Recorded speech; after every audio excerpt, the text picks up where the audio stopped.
पश्चिमी दिल्ली के सांसद प्रवेश वर्मा ने दिल्ली में कोरोना से अनाथ हुई बच्चियों की शादी की जिम्मेदारी उठाने का फैसला किया है। आपको बता दें, उन्होंने कहा कि वह उन बच्चियों के अभिभावक की भूमिका निभाएंगे। उसके बाद शादी के बाद ससुराल में उन्हें किसी तरह की परेशानी ना हो, इसकी पूरी चिंता करेंगे।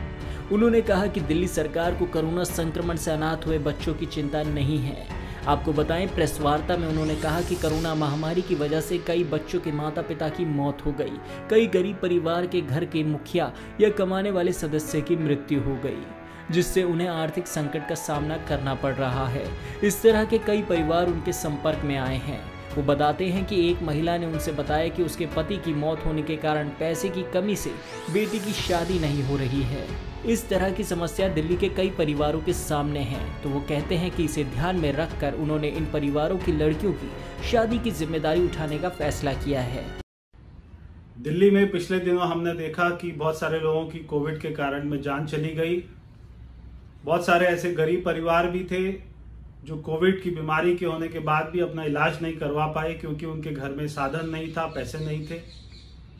एक महिला ने जब मुझसे संपर्क किया कि उसके पति की मृत्यु हो गई और उसकी बेटी शादी के लायक है, मगर क्योंकि घर में पैसे नहीं हैं तो वो उसकी शादी नहीं कर सकती, मैंने उस महिला को वायदा किया कि वो शादी मैं कराऊंगा।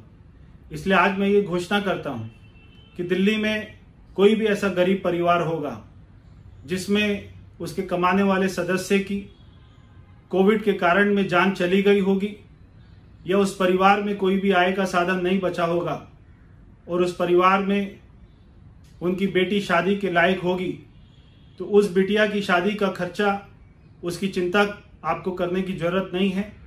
उस बिटिया की शादी का सारा खर्चा मैं उठाऊंगा। मेरी संस्था राष्ट्रीय स्वाभिमान उठाएगी। कोई सरकारी मदद नहीं ली जाएगी, कोई सरकारी पैसा इसमें नहीं लिया जाएगा। उस बेटी का कन्यादान भी मैं करूंगा। ऐसी ही देश दुनिया की तमाम बड़ी खबरों से जुड़े रहने के लिए देखते रहिए पंजाब केसरी। अगर आप हमारी ये वीडियो फेसबुक पर देख रहे हैं तो हमारे फेसबुक पेज पंजाब केसरी दिल्ली को लाइक कीजिए, और अगर आप हमारी ये वीडियो यूट्यूब पर देख रहे हैं तो हमारे चैनल पंजाब केसरी दिल्ली को सब्सक्राइब कीजिए।